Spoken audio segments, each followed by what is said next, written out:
Daddy D. If it ain't going down at the Bunny Ranch, it ain't going down at all. It's going down at the Bunny Ranch. Going down. Hello and welcome back, everyone, to BunnyRanch Podcast. My name is Alice Little, and I am your host, as well as a legal sex worker at the world-famous Moonlight Bunny Ranch located in Carson City, Nevada. This week, I have a very special guest from LoveRanch, our good friend, Juniper Jones. Hello everybody. Hey. Goodness, it's such a pleasure to be here. I've been waiting to do this for a while. I'm a big fan, obviously. And I don't know, you're good to work with. It's nice to have people that you like. So it's true. It's a good environment here. And talking of environments, you're over at the LoveRanch, correct? Yes. And we have, it's so mellow there. It's like, it's just a breath of fresh air. There's been so many changes, and I know everybody has like their own perceptions of it, but really it's just been starting fresh, and everybody, as soon as you walk in, it's warm, it's welcoming, it's yes. what you expect and what you really want from this type of establishment. It's true. A lot of people have this perception that the first time they walk into a brothel, that it's going to be a very cold and hard environment where it's all neon and glitz and glamour. When you walk into the LoveRanch, it is like stepping into somebody's comfortable, cozy living room. It really is a welcoming parlor space. There's couches, little seating areas, even a cozy bar to get a drink. It's just very casual and relaxed, which I love. It is. I think it's much more laid back than any other establishment that you're going to go into, or brothel or whatever you want to call us. It's my home, so it's like weird to even call it anything. I know. I've been living there for so long. That's my house. Yeah, like welcome to my house. Like, come on in. This is my living room. Pull up a chair. Like, let me hug you. Let me show you photos of You want some coffee? Like, what's up? It's such a wonderful environment, and I know it always surprises people when we describe them as being these kind of cozy, warm spaces. But you figure it's such a communal opportunity for people to interact, learn more about each other, and really explore themselves too. Yeah, I think when you have a really nice environment like that, it's easier to let go and to really feed into some of the fantasies that you might have had that you didn't want to explore before, you didn't know how to, and just really express yourself. And sometimes people just even come in and they grab a drink, and we love that too. I mean, come in for karaoke night, come in for our monthly parties. There's no pressure. It's just come in and get a feel for the place, and then figure out if that's something, if you want to take it further, great. If not, then at least you got to hang out with some beautiful women. We got a lot of hot ones. It's true. It's a common misconception that when you step into a brothel, there is a pressure to party. There isn't. There is never any expectation that you partake of sexual services when you come to our establishment. We're equally welcoming to those that simply want to come in for a free tour, have a drink, and just hang out and meet the ladies. That's also totally acceptable and totally okay as well. I think a lot of people get that stigma from any type of, we are, in a lot of ways, we have a retail type of interaction or environment. When you go to retail places, yeah, some people get a little bit, they'll be pushy and this and that. And it's hard for us not to be sometimes too, because, we want to party. We want to interact with people. We want to touch your parts and get all weird and see you naked and stuff. So I think gals get a little bit carried away with that, and it happens from time to time, but it's per person, it's per situation, and yeah, I think really we're just all here to have fun. I know what some guests do for their very first visit is what they choose to do is set an appointment with the lady, and they actually plan to meet up with her about 30 minutes before their actual appointment. This way, you have that time to kind of breathe in, breathe out, get a nice tour of the property, and kind of let your shoulders down a little bit before going right into the services and engagements. Well, it's nerve-wracking. At the end of the day, we're strangers. It's true. It's true. And you figure one of my favorite things is the fact that you are able to email the girls in advance of your party. So this way it feels a little bit more comfortable when you actually arrive. So it's like you get to meet a friend more so than a stranger. We've at least had that time to go back and forth and have that conversation. Yeah, but then I mean, out dates and then hanging out, like you said, a little bit ahead of time. That really, it just eases into the whole experience. It's nice to have that icebreaker to get to know somebody on a personal level, just face to face. I'm not always the best at interacting with people online and stuff because I don't know how to express myself in that way properly. I always do better like face to face. Like when I'm there, I am in the moment. I won't be on my phone. I'm not doing all these things. I'm there. And I want to know about people and I want to like interact and get that vibe. And I think having that connection, it changes every perspective that you would have about how it's going to be. I mean, I've had people like break down and have almost panic attacks before I've even met them. And I'm like, okay, let's hold hands. It's okay. We got this. Deep breath. Let's bring the energy from an 11 down to a 2. Nobody needs to have a heart attack. This is supposed to be a positive, fun experience. And of course, we're always understanding of those that come into this environment feeling anxious. You figure we're professionals. We'll be able to handhold you through it and help guide you through that first initial experience. And sometimes we don't even know what to expect. It's true. I was going to say, are you more of an extrovert or an introvert? I am the most introverted extrovert that you will ever meet. So you're like almost an omnivert in the sense that you kind of like straddle the line between the two. Like some people like... all of my friends will always say that I'm this big extrovert and all this other stuff, but it's like no, they put me in those situations, and I hopefully flourish. I don't know. I stutter all the time. I get nervous. I'm odd. Like I go to Comic-Con. I like read comic books and stuff like that. Okay. Have you seen the new Spider-Man movie? I have not. But shame on you. You're missing out. It's so freaking good. Go see Far From Home ASAP. Or better yet, somebody go with her. Like if you like comics. Out dates, that's a thing here. You can actually leave the ranch property with a lady and even go and have a nice romantic experience like a movie and then go back to the room and, play. Of course you can play Spider-Man and MJ. You can do a little sexy role play. If we don't get naked, I'm going to be upset about it. Okay? I'm just saying, you would be a really sexy MJ to someone Spider-Man. Okay, I'm just you with saying. the red hair over here, calm down. Hey now, MJ is a character. She is not a phenotype. She can look like anyone. I can be MJ, you could be MJ. You could even be like Spider-Gwen. We can make this work. I don't think I'm blonde enough to be Gwen, but I agree Cosplay. with what We you're can saying. wear wigs. We'll make it's it the work. same way when you think about like what is it, Venom? He's basically like part of a collective hive mind. He can exist in any universe, any place. Yes, I love it. Yeah, I mean, why limit your imagination when it could be many things? I open it up, be multifaceted. Just check it out, explore what you're into. Yeah, seriously. And talking about exploration, you were sharing with me that you've had the opportunity to go on a number of different hikes this summer. Oh my gosh, yeah, I've had so many hikes. I lost a lot of weight because I was hiking all the time. I hiked like 3 to 5 hours every day. I actually had to stop. My God. I had to stop hiking because I just love it. I love it so much. I'm doing the Tahoe Room Trail this summer. Oh my God, it's the best. Though I will warn you, be careful, no joke. Last summer, they had to close a section of the trail. There was, I guess, a very ferocious mother bear with triplets. Oh. Yeah, there's still like 25 miles of the rim trail I didn't get to complete because they had to close it. We've driven around the lake, yeah. Oh God, it's gorgeous. Yeah, I always get scared though when you get to Emerald Bay because they don't have the... they don't have the guardrails right there. Oh, it's true. A narrow road. It's completely nerve-wracking, and then the road gets crazy narrow, and it's like twists and winds around this super tight corkscrew, and it's just like, oh, my heart's pounding. 15 miles an hour. And I've gotten, since I'm from Seattle, so we all drive the speed limit there, if not like 5 over, and then we have a lot of traffic, so we're used to that, but...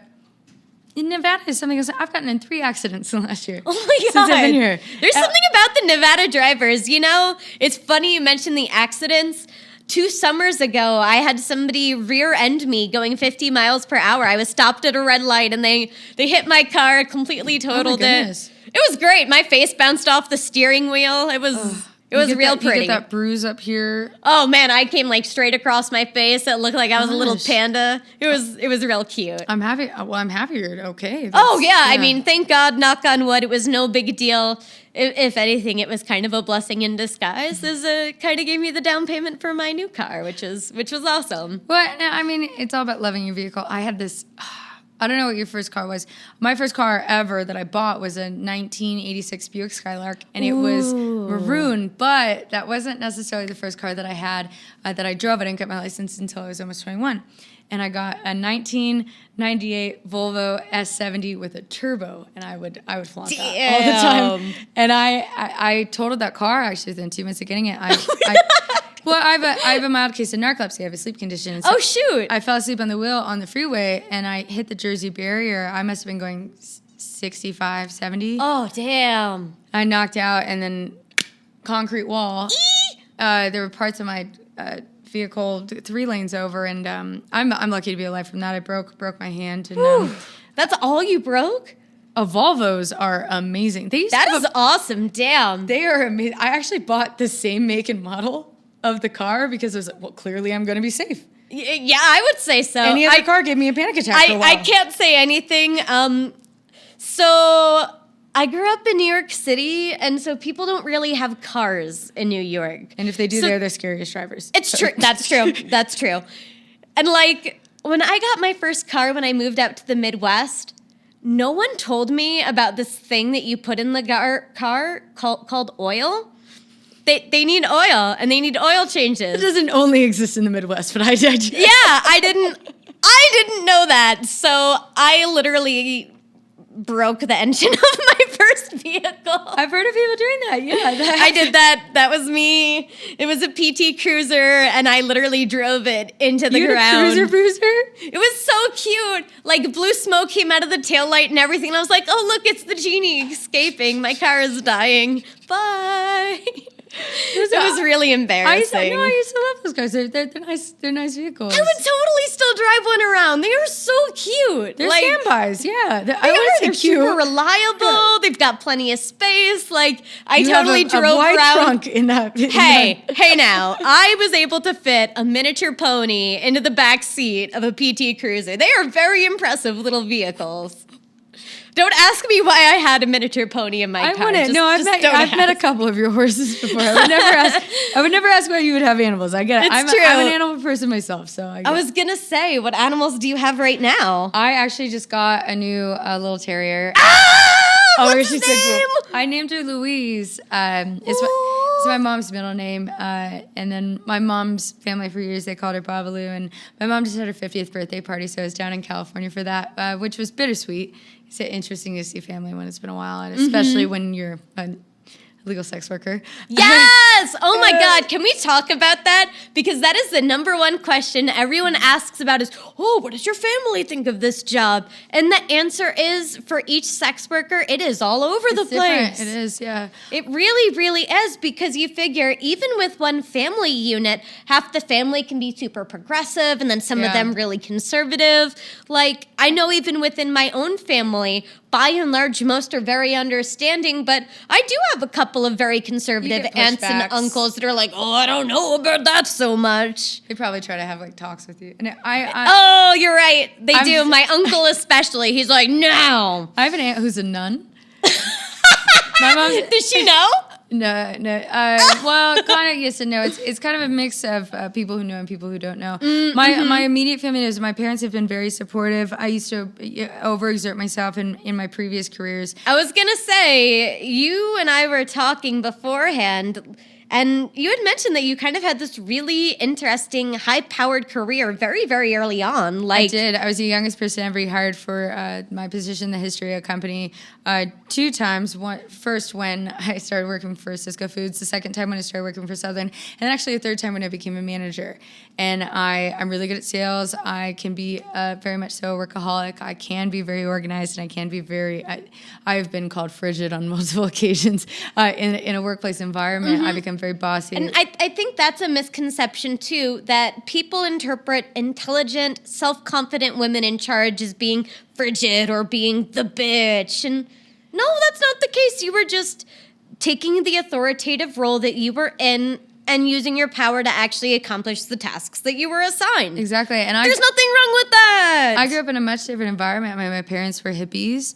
I grew up in a very commune-esque type of way, and they're very like I remember going to a birthday party when I was like 7, and I was like I went home and I was like, Mom, why is such and such as like mom sick? She's like, no, why? And I was like, because she wore clothes like the whole time. And so in my mind, at that point as a child, I was like, well, if women wear clothes like fully like that, it must be that they have some sort of illness or they're in like their workplace.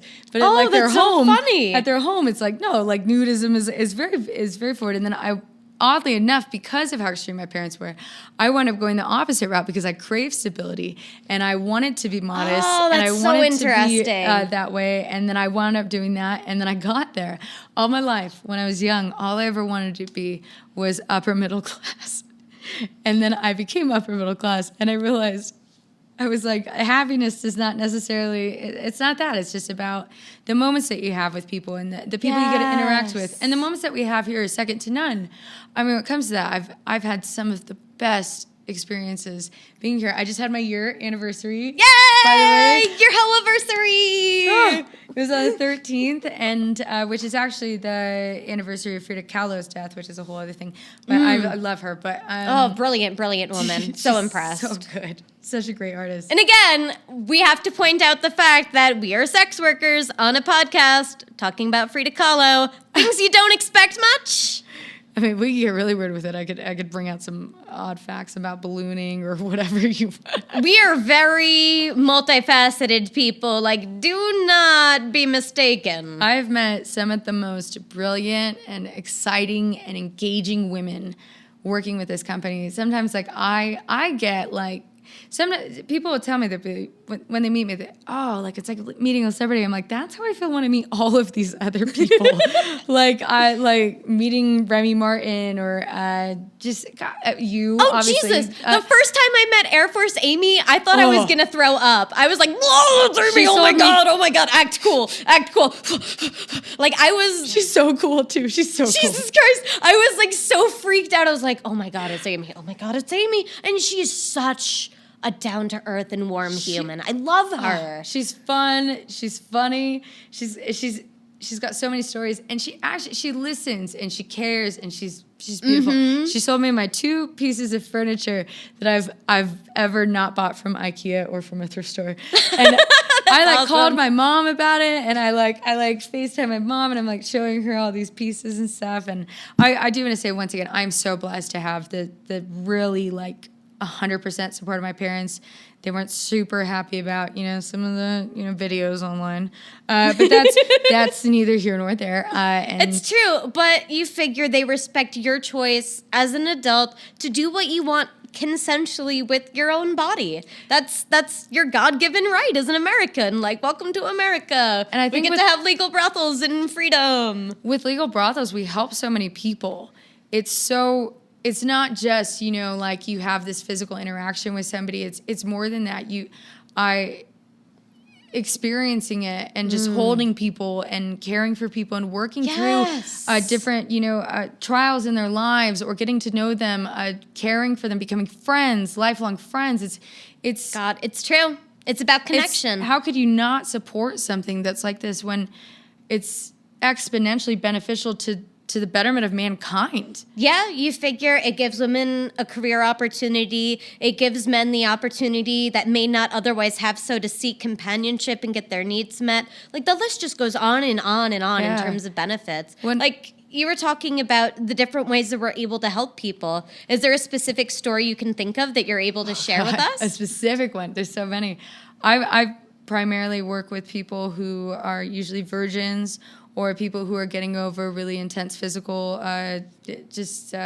trials, people who are getting over long relationships that they don't know how to kind of ease right back into society and stuff like that. I mean, yes. Can we just say, like, divorce rate in this country is about 50-50. So you figure half of our country is recovering from these failed relationships, and there's really no good resources out there for that. Well, and I think a lot of people don't know how to properly navigate through getting over somebody or getting through a breakup. And it's a lot about just taking time and really, sometimes it is having a physical interaction with a sex worker or whatever. It's whatever you need in order to grow and develop. And I think in our field, we just have a lot of experience in it. We see it every day, and we get to know these people, and we get a better understanding of really how to move them in the right direction. I have been to the point where I have had people be so happy that they cry and they hug me. I've had people cry in my shower while I hold them and I pet their head while they're getting over the loss of somebody. And it's just healing. It's beautiful. It is. And people would never expect to hear, like, wow, you're there for somebody on that deep emotional level. And it's like, yeah, we are, man. Like, that is very much so our lived reality. And the other thing is discretion. You can do that. You can have that release. And then you can walk away and you can go and just be whoever you want to be or whatever. And you could come and you could lie about your entire life, and we will hug you and we will hold you and we will do dirty things to you however you want them. And then just go about your business. Yes. I kind of think of it as being such a beautiful opportunity to come, express yourself, be free, and share that with somebody else at such a deep, vulnerable level. Sex work discretion is such a huge part of what we do. And I do want to touch on the fact that any stories that we share on this show are always with consent and anonymized. Yeah. We never disclose information. Your information is 100% safe. Even our billing is incredibly discreet. We work to the ultimate capacity possible to ensure that you are able to come here and feel safe. We want to better your lives. We don't want to ruin them. Yes. By some weird ATM receipt or something. It's an opportunity to have full discretion and to be with people who are knowledgeable sexually, who are going to want to make you feel comfortable, who are experienced in all of that. This is the best industry that I've ever been in my entire life, and I will continue. If and when, I always say, like, I'll retire when I either get fired or I die. But if they fire me or something like that, I will continue to always look at all of this time as just a growth, even for me, as a sex worker, as an individual, as a person. This place has helped me exponentially become, I want to say, just ideally a better person in my eyes, but I'm always working towards it. But it's great. And I mean, I'm sure that you in your line, you've obviously experienced so many of the same things. It's powerful. It's beautiful. I also want to I get too intense about it when I'm like, no, it's beautiful. Like, I'm like, I love it. I love being a sex worker. I just got a new dog. We were talking about it earlier. I just want to jump back to it because she's so cute. Oh my god. Yes. So where'd this dog come from? What's the story? She's a rescue. It was a friend of a friend. She had been. She got it as a puppy. I mean, she's only 5 weeks old still, so she's still a little baby. Oh my god, it's a super baby puppy. She's so cute. Oh, I cuddled with her all last night. It was just. Cuddling a dog is second to none. I grew up with a lot of animals. My parents used to breed dogs and. Oh my god, what kind of dogs? My parents used to breed miniature Australian Shepherds. Oh my god, what smart dogs. My grandmother breeds Irish Wolfhounds, so same thing. There's this awesome photo of me at 10 months old that I'm toddling around balanced on these two giant dogs. Granted the dogs were still giant compared but anyway. We're not that tall, either of us. I mean, obviously, I can reach a couple things that you can't. It's true. It's true. But I always say, if any man were to ever get me a step stool, he better get ready to step the heck out of my life because I am smart. I will figure it out. I will climb on countertops. Yes, I the will get on small chairs. lady maneuver. It's real. You put the hand and you get the little jump going. It's insulting if you try to. Do not try to Yeah, help me to a point. we got this down to a science. We've been living this way our whole lives. We know how to adapt. Yes, I am a grown adult. I will navigate through my cupboards. I don't know how grown I am, but grown enough anyway. I'm an adult in training. Anyway, I'm going through my quarter-life crisis right now. So. Actually, I have my birthday coming up too. So we have, we're gonna have a big party on Saturday. Oh, yay! I'm going to be 26. Crazy. Oh my gosh, that's an exciting change. It's like, ooh, the transition stage. Now you're a real adult. Well, I mean, I'm trying. I still got the training wheels on. I'm going to work towards it, but I can rent a car legally. That's true. That's true. I was going to say, you also get the insurance drop. That's a nice benefit, too. I did say earlier that I was in 3 accidents. Oh, yeah, you maybe not for me, but for most people, probably the insurance It's drop. okay. We'll make it work. Like, I'll co-sign you on my insurance. I'll never know. It's cool. 50-50. You know? We're family here. Like, we got this. Just save yourself, though, a little bit. Oh, my No, gosh. actually, I remember even the first time that I met you. It was we were about to have lunch with Daddy D. Yes. Rest in peace. I miss him so freaking much. I was thinking about him the other day. He was a very kind man. Yes. I was going to say, we were joking before the show got started that there's this little black rabbit that's wandering around the bunny ranch, and it's like, ooh, it's Dennis in his suit. He's like back for a visit. He's like, girls. Like, yeah, he was always coming to a tea party and he'd do his hands. He wouldn't even be paying attention to anything that we were talking about. Like, he would just get like a tidbit of it, and then he'd swivel his chair around. Like, girls, come on. Like, girls, gather around and listen. Like, same tone of voice every time. Just so funny. Now, just sit down and listen. He was the best. It was crude and official and wonderful all at once. And it was a sad day. Mm-hmm. It really was. At the same time, though, it really is this beautiful new chapter for all of the ranches in the sense that now we're discovering them with this new female forward energy, which is really interesting. We're really, as a company, we're growing in the right direction, and it's nice to be here now and be on the forefront of that. And I can't wait to see where all these changes will lead and all of the wonderful things that we're going to accomplish. Mm-hmm. It's a really exciting time right now in the world of sex work. You figure there's discussions happening that have never been had publicly before. People are talking about the ranches in a whole new context and actually beginning to understand, really, it's not about sex. It really is about the adventure. It is. Sometimes I think that we're more therapists, if anything, and just like, we're just helpful people, just a helping hand. I don't even say therapist. Therapists almost sound like condescending, but it's too clinical of a word. Yeah. You figure this is just raw emotionality. Yeah, it's just welcome. Like, come and join our family. Yeah, we have our arms open. Come to our barbecues. Come to our parties. Come hang out with us and just get to know us and just. Mm-hmm. What are some of the upcoming events happening at LoveRanch? Well, we have my party this Saturday, so that's really exciting. We do a party last Saturday of every month. Initially, somebody else had set up the agenda, and we've been kind of working it out bit by bit. But we have a lot of ideas of things that we want to do, and either which way, we're going to have fun. So. You also do like a weekly karaoke night, right? Karaoke every Friday and Saturday, and it's actually pretty selfish. It's just because I like to sing, so I set it up, and then I do the. Okay, what are some of your go-to karaoke songs? I always sound check with Amy Winehouse, Valerie, because you just say Valerie over and over and over again, so you can check it in the different spots of the room, and then you can actually get the sound right. But I love Carole King. She's one of my favorite artists of all time. Next to like Paul Simon, but he never needed Garfunkel. I'm just gonna throw that out there real quick. But it's personal preference. Yes, I do George Michael, like Faith, or actually my go-to karaoke song, no matter where I'm at. Bare Necessities. Ooh, that's a really fun one too. Like, that's a really dynamic one. It's not gonna be happy listening to Bare Necessities. It's a good one. It's like everybody turns around and goes, "Wait a minute." If we're not all singing it in our heads right now, I'm disappointed. I definitely am. I'm definitely like doing the little head bop right now. I'm like, yeah, that's happening. Yeah, like that's gonna be the bonus version of this episode. Is us doing like our own karaoke sing along to this? Like, that's what's up. Seriously. I even know all the weird parts. Like, if you pick a pawpaw with a prickly pear and you pick a raw paw, well, next time beware. Don't pick the prickly pear by the paw.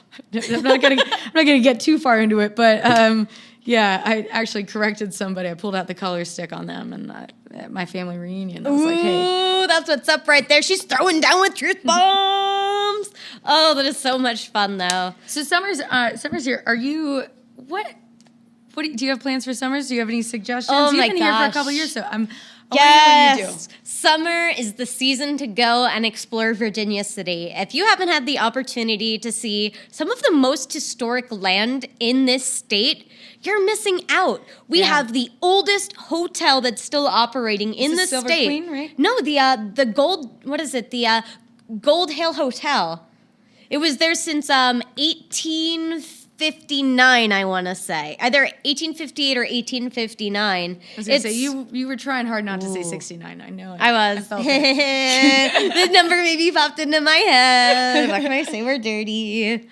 But oh man, though, it's so cool because there's so much of the old mining equipment up there. Like you mentioned, the Silver Queen, which is this gorgeous mural that has real silver dollar bills on her dress. It's just, there's so much fun stuff to see and really good food too. I'm just saying, like, low key shout out to the Roasting House. I love you guys. They're my coffee suppliers. They're my coffee dealers. Like, I got a guy, and they roast it fresh right there. Good stuff. Shame me now as a Seattleite because I am like the only person who's born and raised Washingtonian. Grew up in like the greater Seattle area, lived downtown, like all around the area. You are the Pacific Northwest. Damn. But I don't drink coffee. What? Get out! I know, I'm like a freak of nature. I don't drink coffee. I'm allergic to chocolate. I'm highly sensitive to sweets. I found out I'm allergic to eggs. Like, it's all good. There's some really weird allergies out there.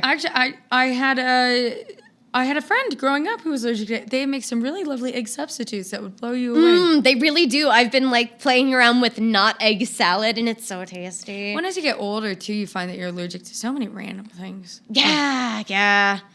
Except quarter life crisis once again. I recently here we are, like in our 20s, being like, oh, we're so old. Like, I know that we've got so much ahead of us, but it's easy to appreciate not being 18.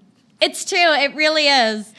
Oh, my goodness. So how do people reach out and get a hold of you? Oh, God, I could talk to you forever, so I'm like, okay. Juniper Jones at LoveRanch.net is the best way to get a hold of me. My Twitter is Juniper Love RN, which could be either Love Right Now or Love Ranch. But yeah, there you go. A little bit of wordplay. I don't really use my Instagram as much as I used to, but drink_more_gin. And yeah, just come in. Just come in and meet us. I'm here all the time. I live locally. I know you do as well. And so just come in. Yes. What are you waiting for? There's no better day than today to take the first step and email one of the ladies. You can reach me at alicelittle@bunnyranch.com. Thank you guys so much for joining us. And as always, make sure to subscribe so you never miss an episode. And if you'd like, or if we'd like, please give us a nice little rating on whatever listening platform you happen to hear us on. But only if it's a good one. Yes, good reviews only. All right, guys, we'll see you next time. Bye.